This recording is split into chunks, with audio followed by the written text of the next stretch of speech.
मैं जब कब्रिस्तान के बाहर से गुजरता था तो मुझे अजीब सी फीलिंग आया करती थी। इन्ना लिल्ला पढ़ ली, दुआएं पढ़ ली, बस ठीक है, गुजर गए।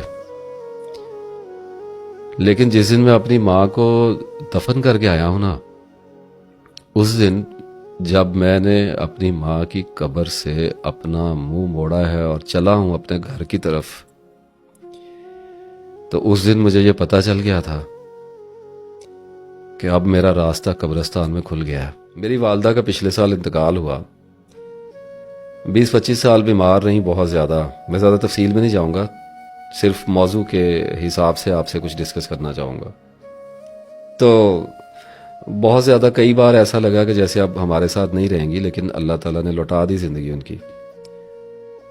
और फिर एक रात आई, और वो ऐसी रात होती है कि जब वो गुजरनी शुरू होती है तो इंसान उस रात को हैरान परेशान देखता है कि ये मुझ पर से बीतेगी कब।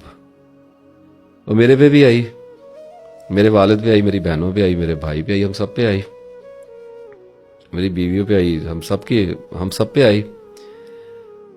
तो मेरी वालदा रात को उठी और मैं उनको वॉशरूम जाना था, उनको लेके गया और वो वहाँ से अभी निकल ही नहीं थी। उनको कार्डियक अरेस्ट हुआ और वो मेरे हाथों में ही चश्मे ज़दन में, बगैर कुछ कहे, बगैर कुछ सुने, इस दुनिया से रुखसत हो गई।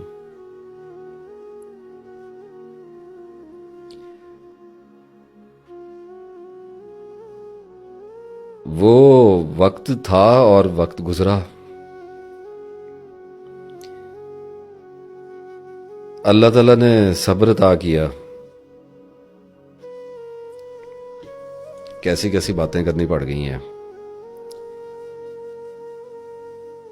इन्ना लिल्लाहि व इन्ना इलैहि राजिऊन। चली गई माँ। मैंने अपनी माँ को अपने हाथों से अपनी कब्र में उतारा। बहुत से लोगों ने उतारा होगा, सुनते होंगे, देखते होंगे मुझे। और आपका और मेरा दुख साझा है। और कुछ दुख ना रखने वाले होते हैं दिलों में, वो लाइफ की ब्यूटी होते हैं। लोग एक बार नहीं मरते, लोग 2 बार मरते हैं। एक बार तो तब मरते हैं जब उनके जिस्म को मौत आती है, और दूसरी बार तब मरते हैं जब हम उन्हें याद करना छोड़ देते हैं। तो याद तो करना होता है। चली गई माँ मेरी, और फिर गम शुरू हो गया। वो जो इनिशियल शौक आता है ना जी, वो तो वहशत होती है। उसके बाद फिर एक लंबा गम चलता है। ये गम उदासी में बदल जाया करता है, दिल ग्रेड आउट हो जाया करते हैं, रंग खत्म हो जाता है जिंदगी से। और कितना कर रोलेंगे आप, आखिरकार तो खामोश होना ही पड़ेगा, चुप करना ही पड़ेगा। और नहीं भी करेंगे तो आंखों का पानी खुश्क हो जाएगा, फिर क्या करेंगे। एनीवेज,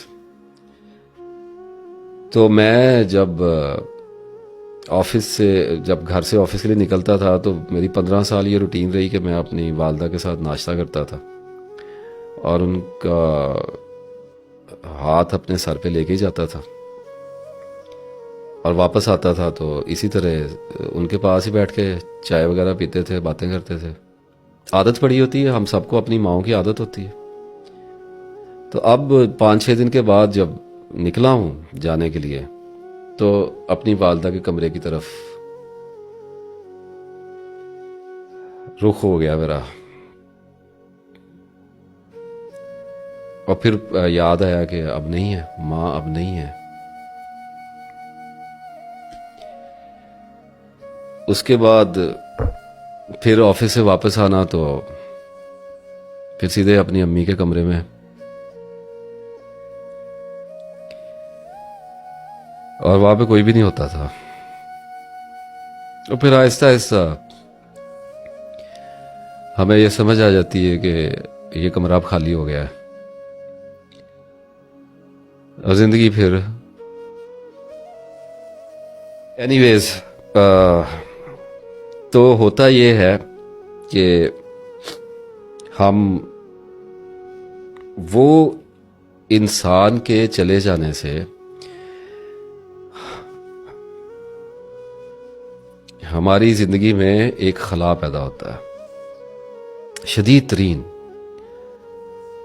और वो जब खला पैदा होता है तो हमें समझ नहीं आ रही होती कि हमने इस खला को पुर कैसे करना है। जैसे अभी मैंने आपसे जिक्र किया कि घर आया तो माँ के कमरे में जा रहा हूँ, ऐसे ही आप में से सारे बहुत अक्सरियत गुजरी है। अल्लाह ताला आपके वालिदैन को सलामत रखे, जिनके चले गए हैं उनको पता है मैं क्या बात कर रहा हूँ। वो जो लफ्ज़ बना है ना, घर काटने को दौड़ते हैं, वो मैंने देखा है, आप में से भी बहुत लोगों ने देखा होगा। बताइए, देखें, मैं तो एक बड़ी अजीब सी बात करता हूँ, माँ बाप का गम बर्दाश्त करने वाला नहीं होता, लेकिन फिर भी मैंने देखा कि हम किसी ना किसी तरीके से ये जख्म सह जाते हैं। पड़ता बड़ा कारी है ये वार, लेकिन हम किसी ना किसी तरीके से जी जाते हैं। औलाद का जख्म नहीं खाया जाता। अल्लाह ताला से उम्मीद है, अल्लाह ताला से दुआ है कि हम सबको महफूज रखे।